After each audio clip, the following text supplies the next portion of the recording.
What's going on, guys? Today I've got a wireless gaming headset review. This is the Beyerdynamic MMX 150. This is what you get with the headset.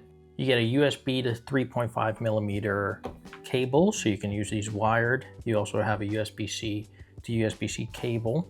You also have a detachable microphone, which I'll do a mic test later on. Then you have the USB-C dongle that also comes with a USB-A adapter. So that's what you're getting for the MSRP of $230. The pricing on this one is a little bit weird because it's $230 basically everywhere except for B&H Photo and Video. I think they're based in New York. They must be like a Beyerdynamic authorized dealer or have a special deal, special partnership with them, because they're selling these for $180, which is $50 less than the retail price. And I think that's quite a big discount. So you could buy from there and save yourself some money. What I will say though, if you want a too long to watch, I don't think these are worth $230 at all, really. I'm not even sure they're worth $180, to be completely honest with you. This is gonna be a little bit of a negative review because, I mean, if these cost $100, then yeah, I'd say they're solid. They're good. They can be pretty good actually for that price. But for what Beyerdynamic is asking for right now, I just think you could do so much better. And to quickly get into why I don't recommend these, do you guys hear that?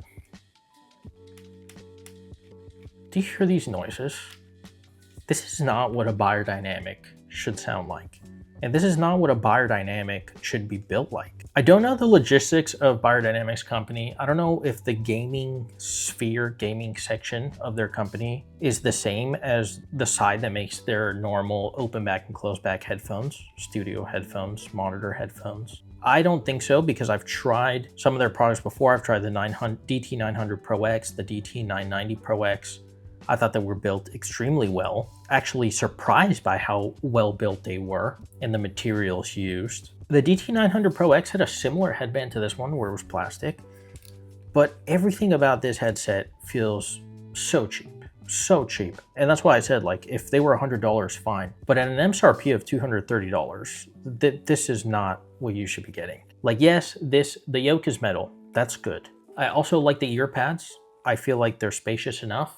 And I'll talk about that in comfort in a little bit. I do like the velour material for the most part, but everything else, like these plastics, this doesn't feel good. And this feels like it's not gonna last very long. And it's quite disappointing because I've tried Beyerdynamics in the past and I've been almost stunned by their build quality, but this is just way different. I feel like the buttons feel really cheap too.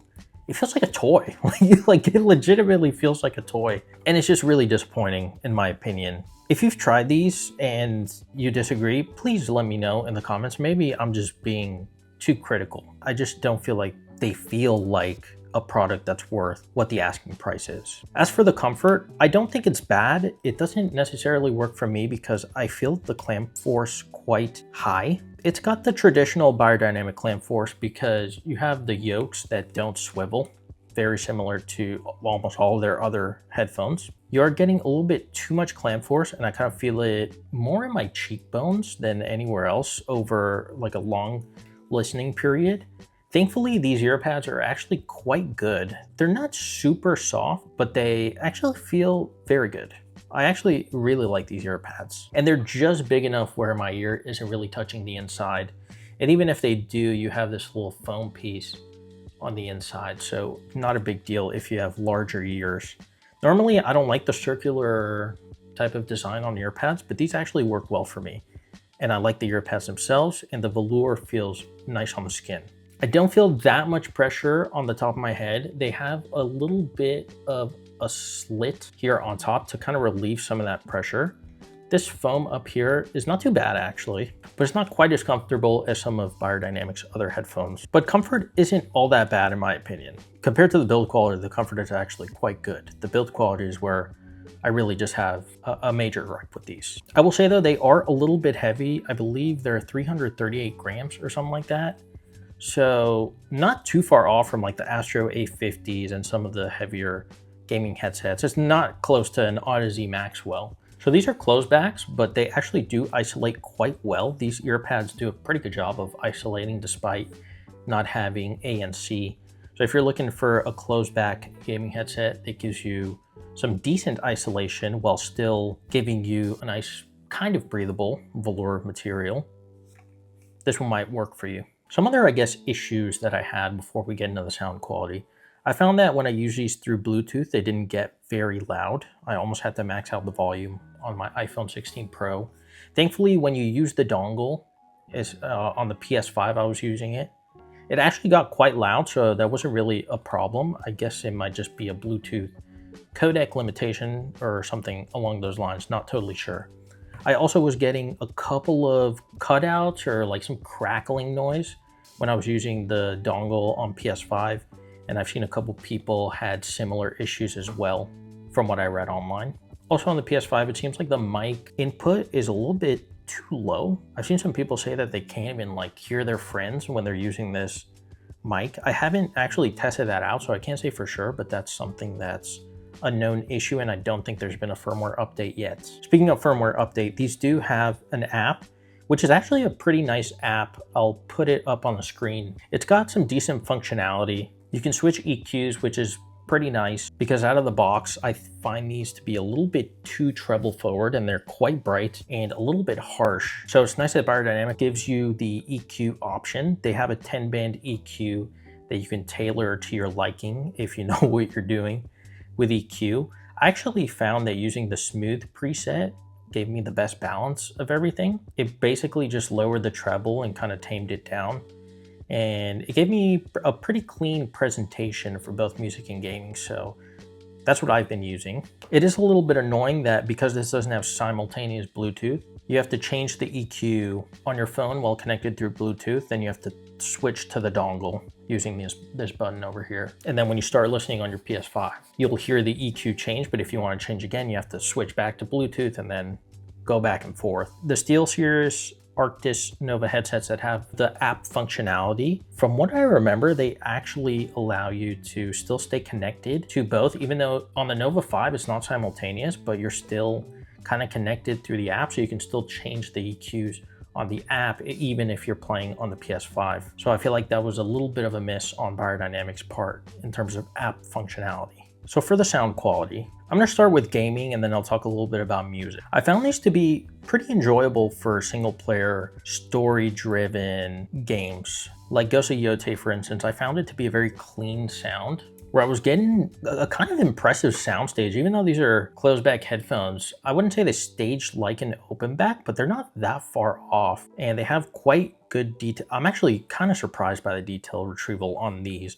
Especially in open world games, you can really hear like very minor details like leaves rustling in the background, the wind howling. And the detail retrieval was actually really impressive. When I was listening to music, I was hearing details from instruments that I haven't really picked up on much on higher end gear. So that was kind of impressive. Where I struggled with these is that I just find them too sharp. And if you've used the previous 990 Pros or the Pro X and you don't find those to be overly sharp or sibilant, then I think you'll actually enjoy these. But for me, I just found them way too sibilant. Like in Ghost of Yotei, when you swing your sword and it makes contact, or even if it doesn't make contact, just the combat sound effects, I found them very fatiguing if I didn't tune down the treble in the app. So once I did do that, they became more enjoyable, but I never found myself being wowed. I tried Ghost of Yotei, I tried some racing games, I tried Dragon Age,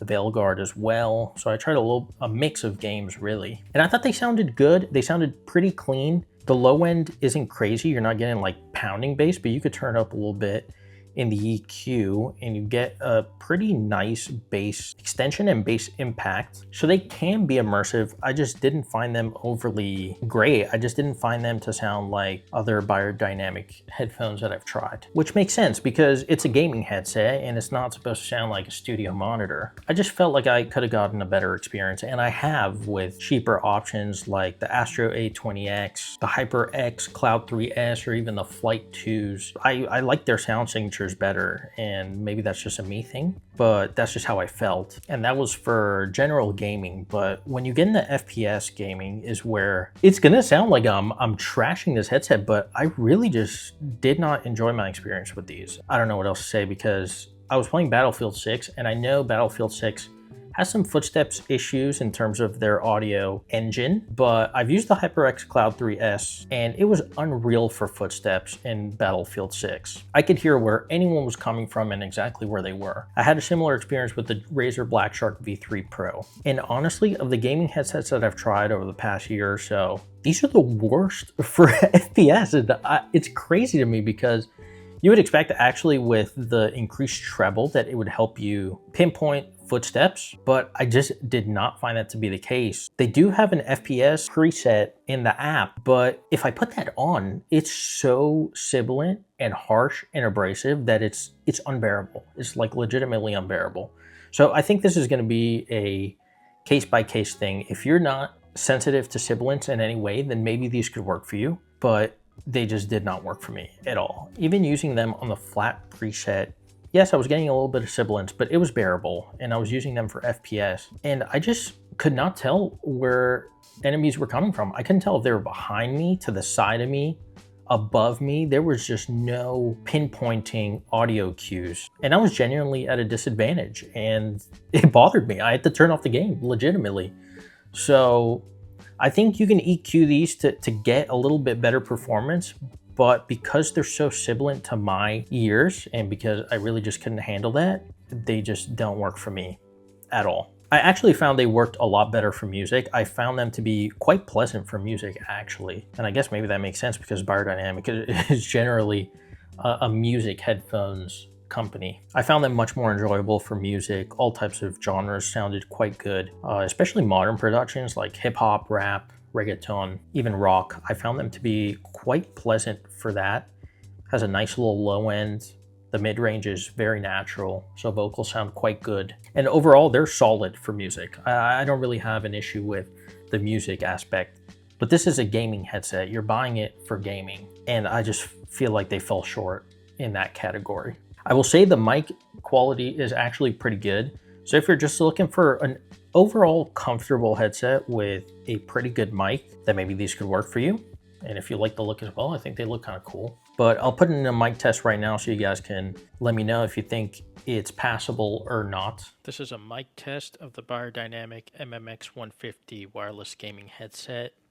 Let me know if you guys are hearing any distortion, audio cutouts, kind of interference. Let me know what you guys think. Is a good mic, a bad mic? Is it useful for your situation? Let me know in the comments below.